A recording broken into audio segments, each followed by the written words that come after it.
कि हाय देखो हो एगो बूढ़ावा बोलावता। हाय देखो हो एगो बूढ़ावा बोलावता। एक दर्जन केरा लेके डेरा को बोलावता।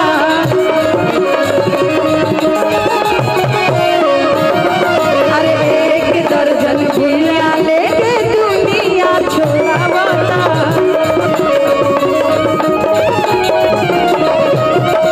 अरे हाय देखो हो दादा बूढ़ावा बोलावता। अरे हाय देखो हो दादा बूढ़ावा बोलावता।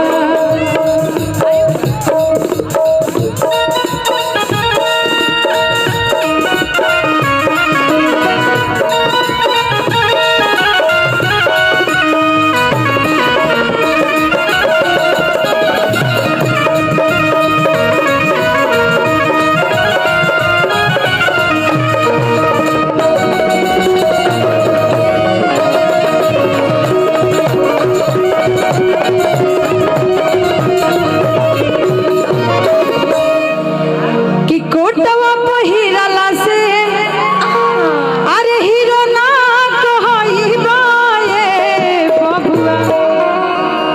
कि वीडियो बनावला से यू वीडियो डायरेक्टर ना कहइबा ए बबुआ।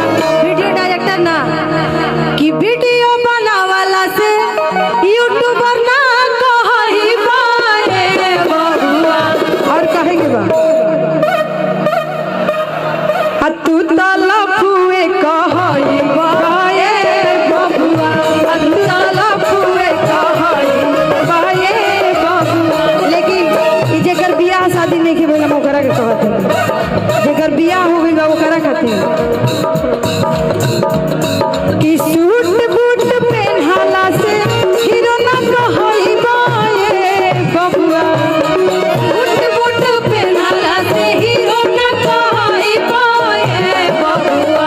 लेकिन ए जब हमने के आइल बानी जा जब तक नाम धके गाड़ी ना गाव शुभ ना हो तब विजय चाचा पर गाड़ी गावल जरूरी बान हुआ गबर चाचा पर बाकी ना।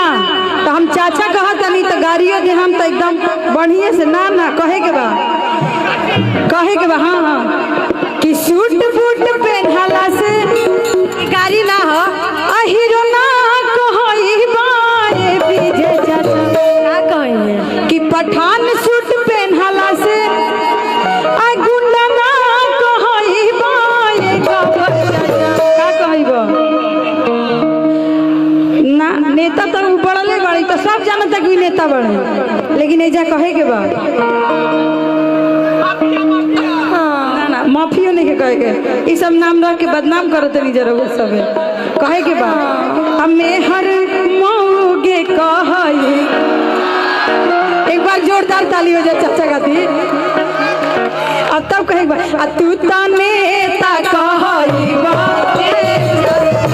तू ता नेता कहइबा। कि सूट बूट पहनला से हीरो ना कहइबा ए बबुआ। सूट बूट पहनला से हीरो ना कहइबा ए बबुआ। ए बबू बाकी रिसड़ा के लइका लोग खातिर तब तो भाई लागी लो। लेकिन मंच पर खड़ा बानी तो गरियावल सुबह गरियावे के बा तू तो मौगे कहइबा ए बबुआ। और हाउसिंगों खातिर गरियादी के छोड़ दिया जाओ। और बाकी कलाकार भी आई वालो सब लोग के भी मौका देवे के बा। और जब हमने के मौका दिहल जाई तो और भी कहीं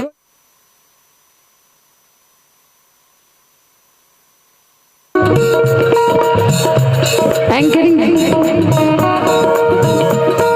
रहुआ सामने रही भैया रहुआ घूम हो जाए तब खोजल जा कहाँ जाता हाथ ना भी।